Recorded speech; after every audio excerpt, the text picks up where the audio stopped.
మొన్ననే బాకీ కార్డులు వచ్చింది మెదక్లా చూసిన. ఒక్కొక్క అవ్వకు తాతకు 25 నెలలు నిండింది గవర్నమెంట్ వచ్చి 50,000 బాకీ పడ్డట్టేనా?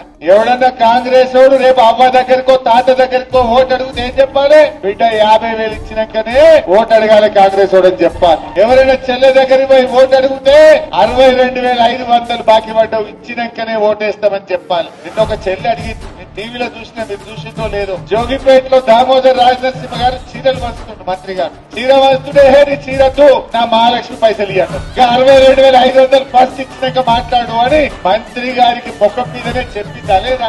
మొన్న ఒక మంత్రి గారు వివేక్ గారు చెన్నూరులో తిరుగుతుంటే ఈ రోడ్ ఎట్లున్నది, బుగ్గలు లేవు, ఏం సంగతి అని ప్రజలు చెన్నూరులో మంత్రి గారి మీద తిరగబడ్డారు. బట్టి విక్రమార్క ఉప ముఖ్యమంత్రి గారి మీద మధిరల మహాలక్ష్మి సంగతి ఏంటి చెప్పు అని మధిరలో ప్రజలు ఆయన మీద ఉప ముఖ్యమంత్రి గారి మీద తిరగబడ్డారు. ఇవాళ పొద్దుగాల ఇంకో మంత్రి పొన్నం ప్రభాకర్ హైదరాబాద్ లో తిరుగుతుంటే జనం పొన్నం ప్రభాకర్ ను నిలదీసినటువంటి పరిస్థితి. కాంగ్రెస్ పరిస్థితి ఏంటి?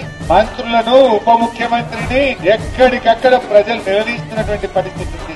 ఓపిక పట్టిండ్రు, 1 సాల్ 2 సాల్ 2 ఏళ్లు ఓపిక పట్టిండ్రు. ఇప్పుడు నిలదీసే పరిస్థితి మనం చూస్తా ఉన్నాం.